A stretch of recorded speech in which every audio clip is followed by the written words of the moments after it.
Bueno, el Big Data, que a mí me gusta llamarlo Smart Data, es una herramienta fundamental hoy día. Una encuesta que hemos realizado, el 75% de los CEOs cree que es fundamental y evidentemente esto es un dato que irá creciendo, es algo que no pueden hoy día no utilizarlo. El problema del Big Data, lo que hablábamos antes, necesitas realmente mucha información y saber qué haces con ella. El año 2013, un 16% de la inversión en España fue programática. En el 2017 me sale el dato del 31%, creo que va a ser incluso más. El crecimiento es espectacular. Si viésemos la foto de todos los mercados en la partición, estamos hablando de que en el año 2017 se prevé que en UK el 59% de la inversión sea gluten, ¿vale? En Francia el 56%, si veo bien. En Australia el 52%, en Japón el 40%, en Alemania el 33%, raro. España el 31%, China el 23%. El crecimiento es espectacular. Las dudas que el mercado puede tener en adelante es qué tipo de herramientas voy a tener para utilizar esta tecnología o cómo voy a aplicar el gluten en mi compañía. Voy a hacer una solución in-house, voy a tener unas empresas como un Rocket Fuel.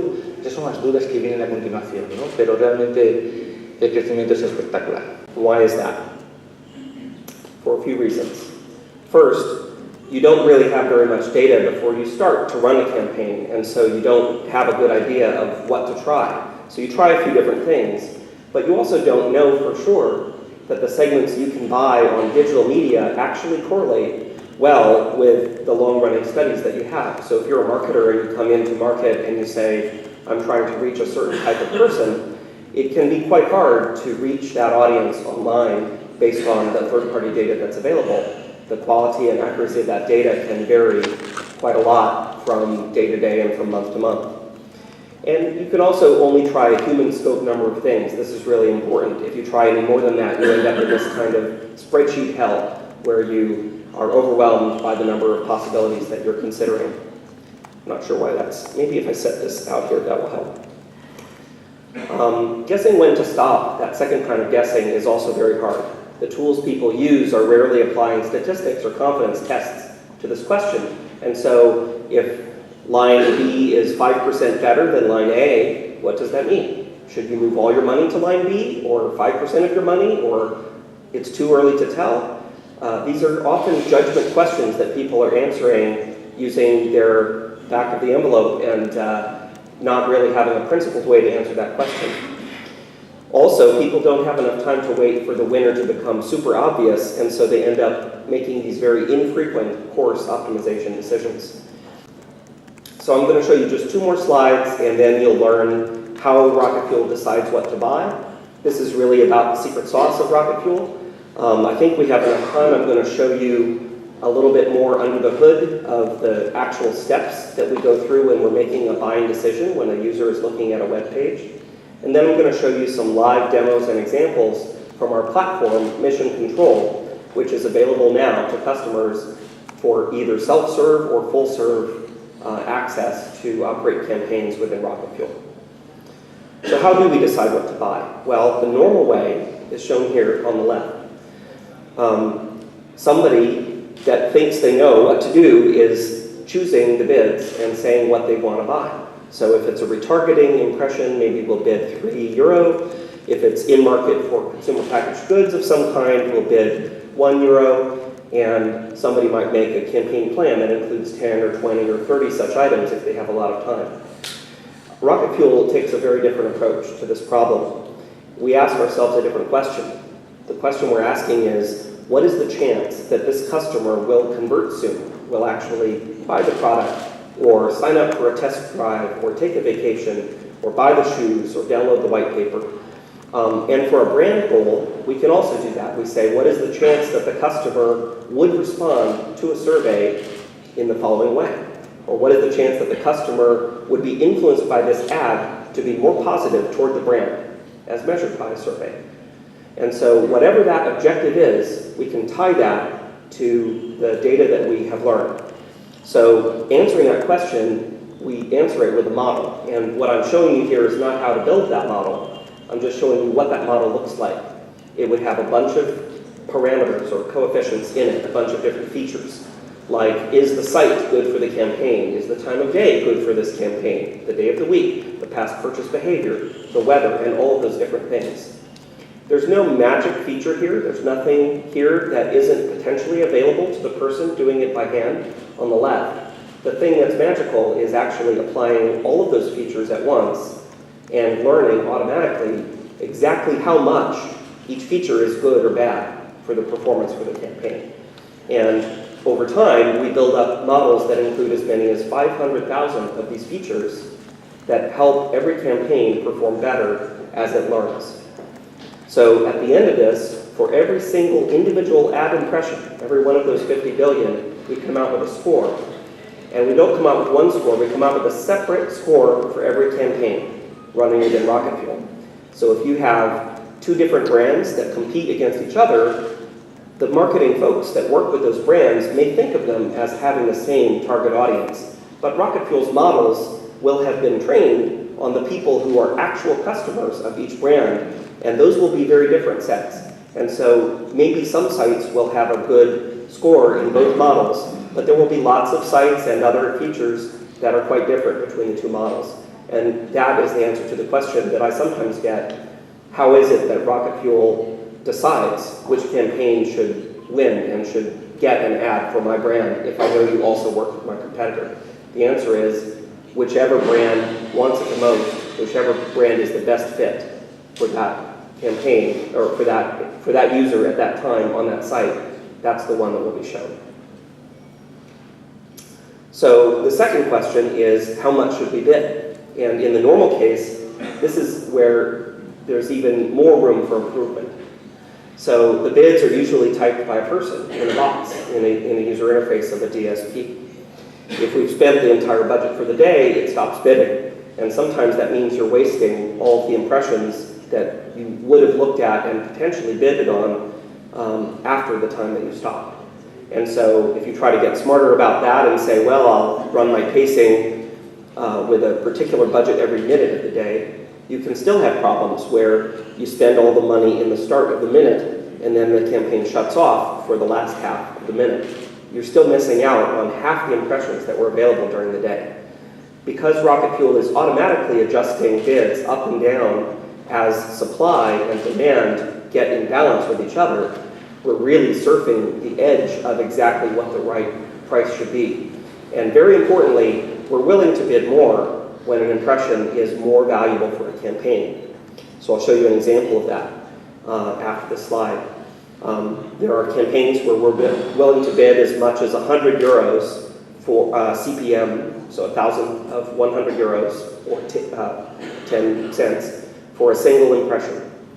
And there are those same campaigns, other impressions may not be worth anything like that. They may be worth only a penny CPM, and everything in between. So one of the ways that Rocket Fuel gets terrific performance is by being very flexible about the bidding and by trusting the software that we've built to know, based on these models, the right price for every impression opportunity that comes to it.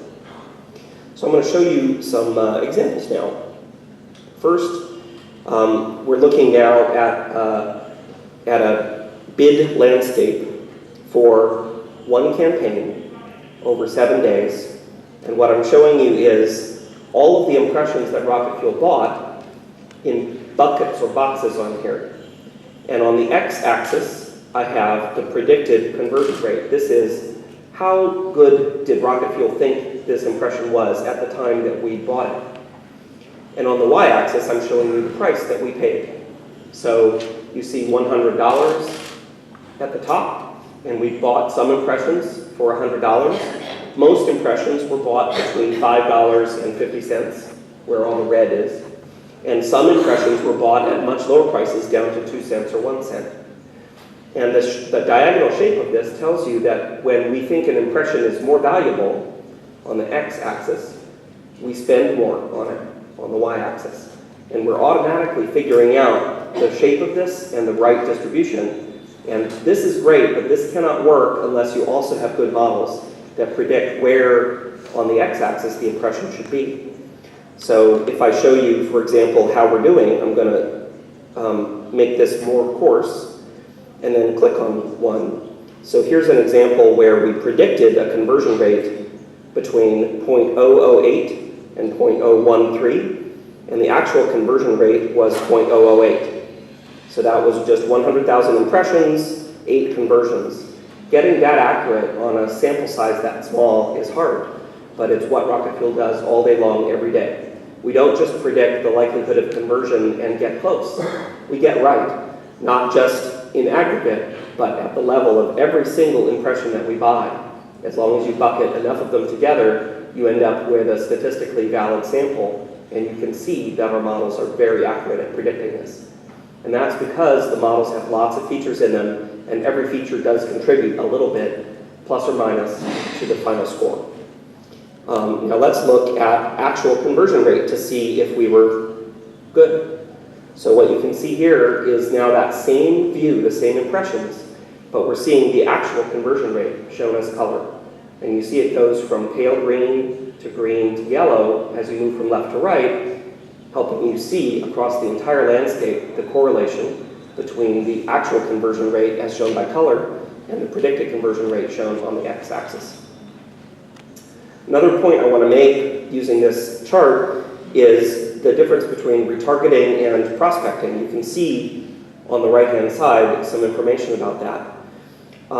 Rocket Fuel is happy to run retargeting campaigns or prospecting campaigns, but we're happiest when we get to run a combination campaign that's responsible for both. And why is that? It's because the computer is better than people at figuring out how much more retargeting should be worth.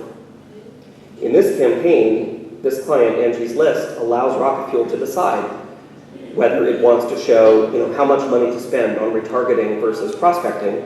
And what you see is that we're spending a little more on prospecting compared to retargeting. And the CPA of prospecting is about almost 3 times, it's about 2.5 times the CPA for retargeting. So we're buying not all of the retargeting inventory, but we're buying the right subset of it. I'm going to show you one last piece on this demo. If I go back to impressions, I'm going to show you, now you might think, what do you think would happen if I pull down and I choose retargeting? You would expect that the retargeting inventory performs better, so it's going to shift toward the toward the right-hand side of the screen. And you'd be right, if I pick retargeting only, it shifts a little bit to the right. Some of the very lowest end goes away. But you may be surprised at how much difference there is still among this retargeting inventory. Retargeting is not just a simple thing where you just say, show ads to everybody in the retargeting pool. Rocket Fuel makes a lot of this. Bueno, en primer lugar, muchas gracias a Juan por darnos esta oportunidad, por estar aquí. Cuando Juan me pidió un poco que yo puedo dar un poco una experiencia de personaje. Yo creo que lo que Juan quería es dar también un poco conocimiento de cómo los equipos pueden trabajar hoy en día con esta tecnología. Hace un año que nos conocemos y desde entonces estamos trabajando. Y yo lo que puedo contar es que nuestra experiencia con Rocket Fuel no solo ha cambiado la forma de entender un poco lo que es el marketing, sino incluso ha cambiado un poco la estructura de lo que es la gente. Yo os quería explicar un poquito por qué. Tengo que hablar de varias cosas, no solo voy a hablar como más de la parte de tecnología, sino necesito también hablar de personas y de formación, porque esto es un poco algo que nos... lo que es la agencia de ShowerThinking es una agencia especialista en gran consumo, sobre todo. Nosotros porque nuestra diferencia es un poco lo que ofrecemos son resultados a marcas de gran consumo. Un poco la diferencia nuestra que tenemos como clientes son grandes marcas, una de ellas por ejemplo es Starbucks aquí en España, que estuvo llevando toda la parte digital también en Portugal. Y este año también, por ejemplo, hemos conseguido otra cuenta como nueva, que es una cuenta de sector farmacéutico. Si nos podemos pensar el cambio que ha habido en cuanto a lo que están necesitando los clientes o lo que están necesitando a los anunciantes o lo que están pidiendo ha sido completo. Hace solo 4 años, por ejemplo, yo creo que sería aquí pensable que en España que este tipo de marcas pudiesen confiar en empresas más pequeñas y empresas digitales en desarrollar su estrategia. ¿Por qué se está produciendo esto? Pues, básicamente porque Nosotros lo que pensamos es que está existiendo cada vez más un gap en lo que son las tecnologías. Mi profesión es ingeniero de telecomunicaciones y mi experiencia de trabajo en los últimos años es que todo lo que es el gap tecnológico, las tecnologías a las que nos estamos enfrentando, desde la parte de Rocket Fuel es un buen ejemplo, cada vez es mayor. Yo el ejemplo que doy siempre es el mismo. Parte de los servicios que estamos ofreciendo a Starbucks, o hasta un 50% de los servicios que estamos ofreciendo a la compañía en Starbucks, es que hace un año ni siquiera existían. Nos estamos teniendo que enfrentar a un nivel de cambio que es brutal. Y al mismo tiempo, lo que es la gente y los equipos, no estamos, o sea, tenemos que ser conscientes que no estamos preparados para ello, ni en las agencias ni tampoco en los clientes.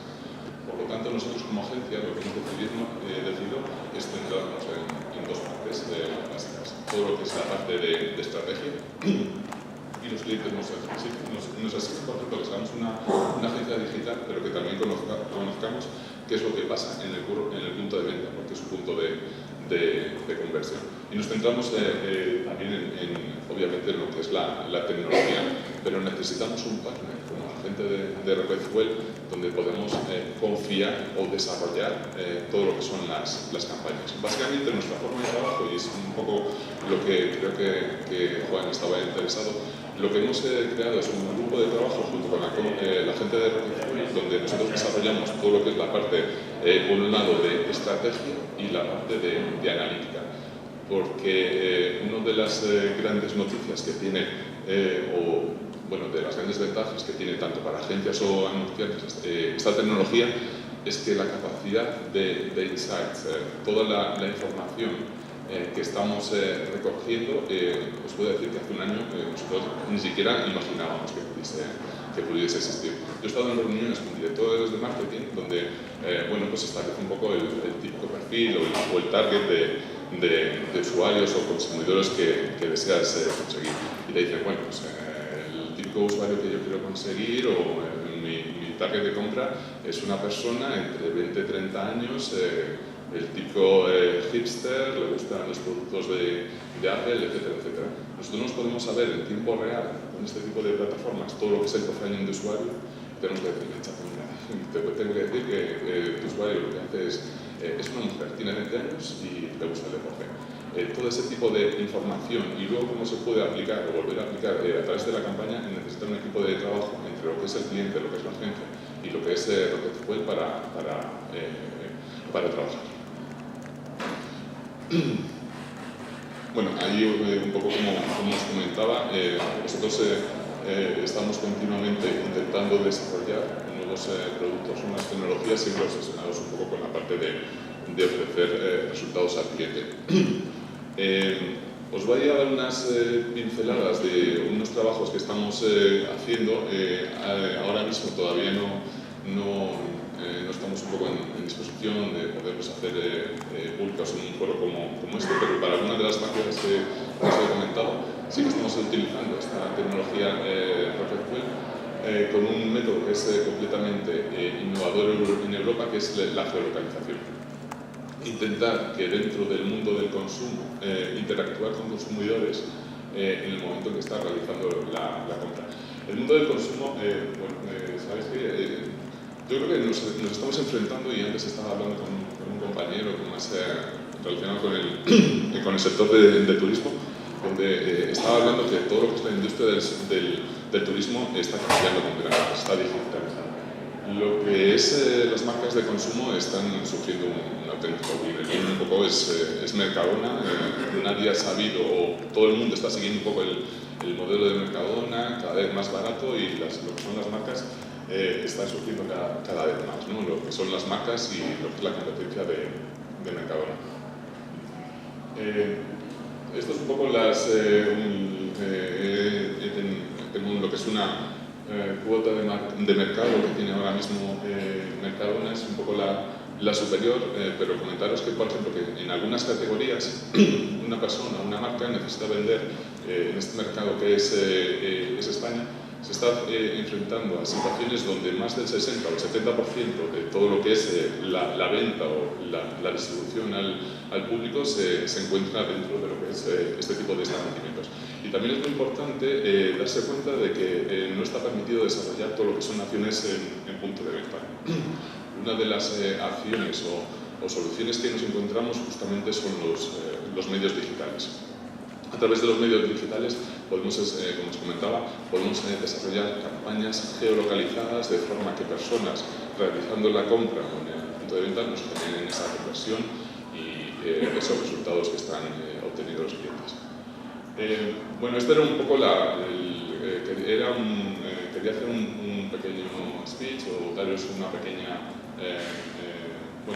visión de cómo podemos trabajar con este tipo de tecnologías. Simplemente comentaros que para nosotros hay un aspecto clave, es nosotros necesitamos con urgencia centrar un poco en toda la parte de estrategia por un lado y análisis de resultados, toda la parte de analítica e insights por otro. Si necesitamos un partner tecnológico que nos dé este tipo de capacidades. En cuanto a resultados por un lado y por otro lado, la parte de analítica, de información que se extrae de todas estas plataformas, yo creo que estamos todavía ahora mismo un poco en los inicios de una nueva era del marketing, un marketing mucho más tecnológico o relacionado con el Big Data.